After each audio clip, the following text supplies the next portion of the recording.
Welcome to Film Maxi, where we bring the fun back to movie recaps. Today we're diving into the hilarious world of 300, so buckle up and grab your popcorn. The tale kicks off with a dramatic voiceover, revealing the secret sauce behind transforming we Spartan lads into brawny Spartan gents. Picture this: a newborn is scrutinized by a stern Spartan baby examiner, perched atop a cliff with a bone-chilling view of the remains of countless rejected infants below. Any hint of frailty, illness, or imperfection, and it's curtains for the little tyke. These boys are taught the art of combat from the get-go, and at the ripe age of 7, they're whisked away from their mamas for more training and a rite of passage before they can return home. Now, life in Sparta is chugging along when a Persian messenger gallops into town, demanding an audience with King Leonidas.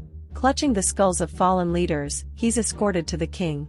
The messenger, speaking on behalf of Xerxes, the Persian king with a penchant for conquering cities, demands that the Spartans bow down to him.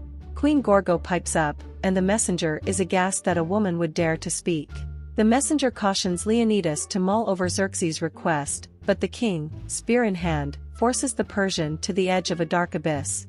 The messenger cries, "You cannot kill a messenger. This is blasphemy." Leonidas bellows, "This is Sparta," and shoves him into the pit. Now, there's a quirky Spartan law: even if the king wants to wage war, he must consult the oracle and the ephors, who are more monster than man. The oracle, a stunning young lass cursed by her beauty, is confined to the mountains with the grotesque ephors, often intoxicated or drugged to reveal prophecies. Leonidas scales the mountains, bribes the ephors with gold, and shares his plan to corner Xerxes' army up north. He inquires about the oracle's verdict. She's the ethereal lady in white from the trailer, seemingly floating in water. Her ominous prediction? Sparta will fall. The ephors forbid war, citing an upcoming celebration. Frustrated, the king can't just sit idly by and do nothing. In the following scene, we catch a glimpse of the sneaky councilman, Theron, bribing the ephors with Persian gold to keep the king from going to war. It's no surprise that King Leonidas and Queen Gorgo don't trust this shifty character, who eventually reveals himself as a traitor to Sparta.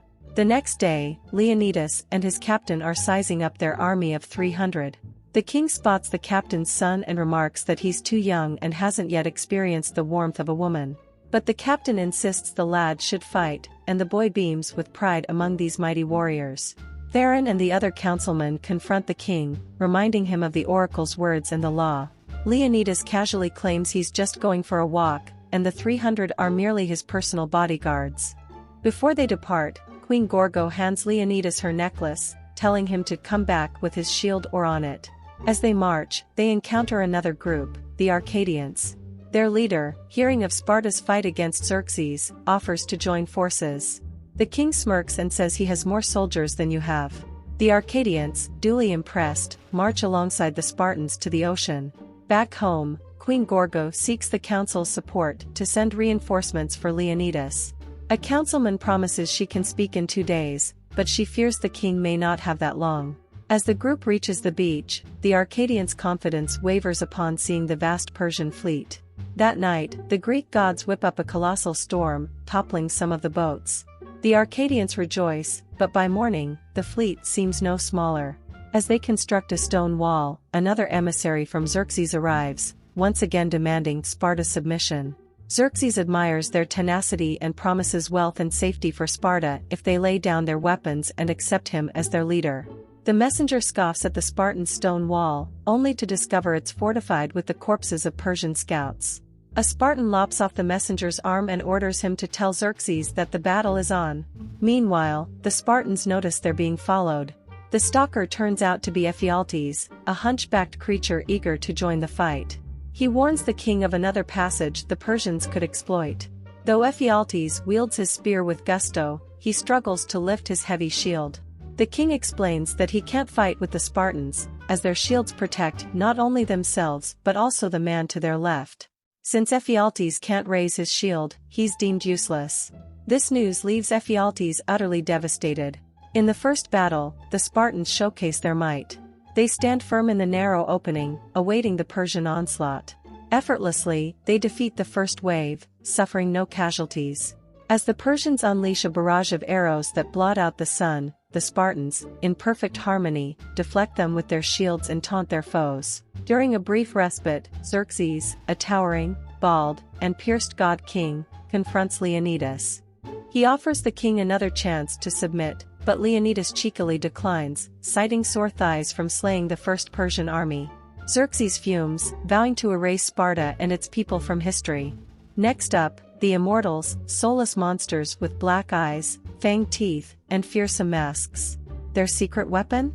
A colossal, chained beast. The Spartans triumph again, though they lose some men.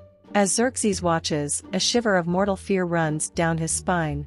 The Persians unleash their full might, deploying rhinos, magic, elephants, and monsters. Xerxes, witnessing his army falter, beheads his generals in a fit of rage. Tragically, the captain's son is decapitated, and it takes 3 men to pry the heartbroken father away. Meanwhile, the hunchback Ephialtes defects to Xerxes' side. In the opulent tent filled with belly dancers, concubines, contortionists, and more, he's dazzled by the wealth and power Xerxes offers. In exchange for a chance to fight, Ephialtes reveals the secret passage that could lead to the Spartans' downfall. Back in Sparta, Queen Gorgo meets with the conniving Theron. She offers him a drink, which he suspiciously asks if it's poisoned. Theron implies that he can sway the council to send reinforcements to the king, but only if the queen sleeps with him.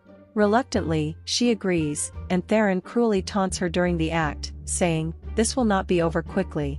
You will not enjoy it. I am not your king." As both sides regroup, King Leonidas checks on Dilios, a wounded soldier. Dilios shrugs off his injury, saying, "It's just an eye." The king orders him to return home and share the tale of Sparta and the 300. Knowing their fate is sealed, Leonidas is saddened by the thought of not seeing his wife again but takes solace in fighting for Sparta. He entrusts Dilios with the necklace his wife gave him, asking him to return it to her. The next day, Queen Gorgo addresses the council, delivering a passionate speech urging them to send aid to King Leonidas. Her words resonate with some members, who begin to agree. But Theron, ever the snake, sarcastically applauds her before accusing her of adultery. He claims she offered herself to him, but he, as an honest man, refused. Enraged, the queen lunges at Theron, but 2 guards restrain her. When they release her, she seizes a sword and stabs Theron. As she withdraws the blade, Theron's money pouch spills open, revealing the Persian coins he's been bribed with. As the Arcadians bid adieu to camp, only the king and his remaining troops stand tall. The Persian army, a colossal force, encircles them like a menacing shadow. Xerxes, ever the showman, emerges once more to spectate, while one of his lackeys dares to request Leonidas to bow before Xerxes. Haven't they learned their lesson yet? In a surprising twist, Leonidas removes his headgear, lays down his shield and spear, and kneels. But wait. It's all a ruse. As he gathers himself, his loyal band of Spartans springs into action. One brave soul leaps onto Leonidas's back and skewers the audacious minion. Chaos ensues, and the battle roars back to life. The king, ever the warrior, hurls his spear, slicing Xerxes' cheek, but sparing his life. Xerxes, dumbfounded, clutches his bleeding face. The Spartans fight valiantly, but one by one, they fall. As the king faces his end, a comrade expresses the honor of dying by his side. The king, with a twinkle in his eye, retorts that living by his side was the true honor.